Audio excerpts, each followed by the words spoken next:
Hey everyone, and welcome back to the channel. Today, we're diving deep into a true automotive legend, a car that many, myself included, consider to be the pinnacle of pony car design. We're talking about the one, the only, the 1967 Ford Mustang Fastback. Is it the most beautiful Mustang ever made? That's what we're here to find out. So, let's set the scene. It's the mid-. The original Mustang had been a runaway success, a cultural phenomenon.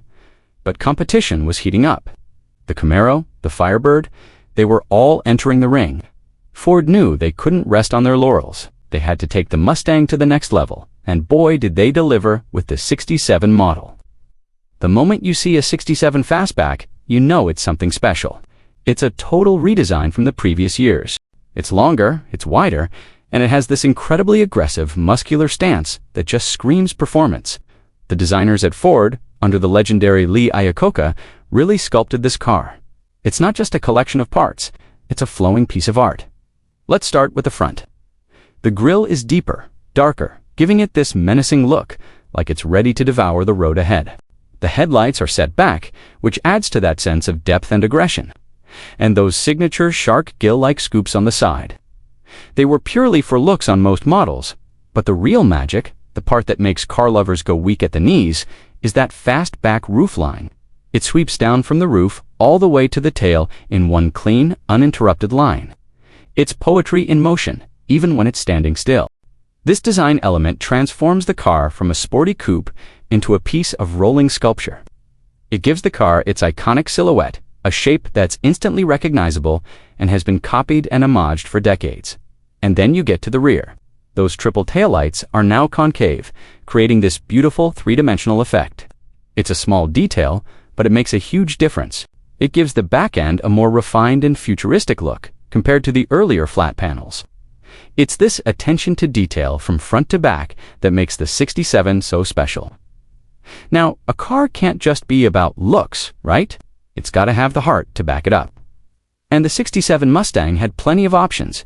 You could get anything from a sensible inline-six all the way up to the Big Daddy, the legendary 390 cubic inch V8. That's 6.4 liters for my friends across the pond. This engine, the S-Code, was a game-changer. It put out 320 horsepower, turning the Mustang from a sporty secretary's car into a genuine tire-smoking muscle car. Imagine cruising down the highway in one of these. The rumble of that big block V8, the feeling of all that power under your right foot. It's a visceral experience. The 67 wasn't just a car, it was a statement. It was a symbol of freedom, power, and American optimism. The interior got a makeover too. Ford introduced the Deluxe Interior Package, which was a huge step up. You got brushed aluminum trim, special door panels with courtesy lights, and a cool overhead console. It made the cabin feel more premium, more sophisticated. You weren't just driving a car. You were piloting a personal luxury machine. The deep-set gauges in the dashboard give you that cockpit-like feel, pulling you into the driving experience. Of course, we can't talk about the 67 Fastback without mentioning its most famous role, Eleanor. The 1974 film, Gone in 60 Seconds, made a 73 Mustang famous. But it was the 2000 remake that cemented the 67 Shelby GT500, a highly modified fastback, as one of the most iconic movie cars of all time. That pepper gray beauty with black racing stripes became the dream car for a whole new generation. It took the inherent beauty of the 67 Fastback and cranked it up to 11, making it a global superstar. So, let's get back to our big question. Is the 67 Fastback the most beautiful Mustang ever? It's a tough call. The original 65 has that classic, pure simplicity. The 69 Mach 1 has that raw, in-your-face aggression.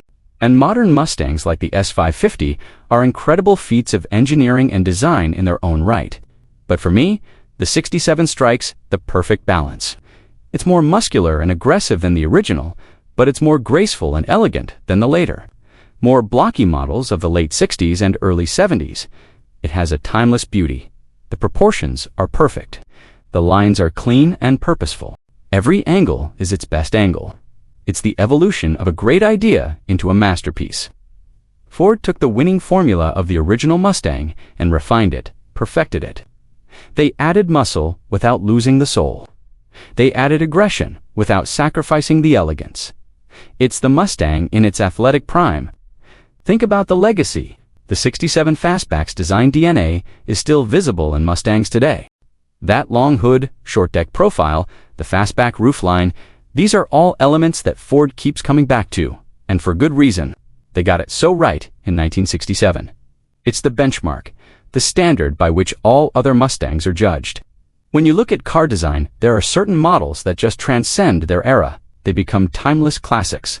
The E-Type Jag, the Porsche 911, the Ferrari 250G, and I firmly believe the 1967 Mustang Fastback belongs in that elite company. It's more than just a car. It's a piece of American history, a cultural icon, and a stunningly beautiful piece of industrial design. So, what do you all think? Is the 67 the peak of Mustang design? Or do you have another favorite? Maybe you're a fan of the Fox body, or the classic 65, or the modern GT350. Let me know down in the comments. I'd love to read your opinions and get a conversation going.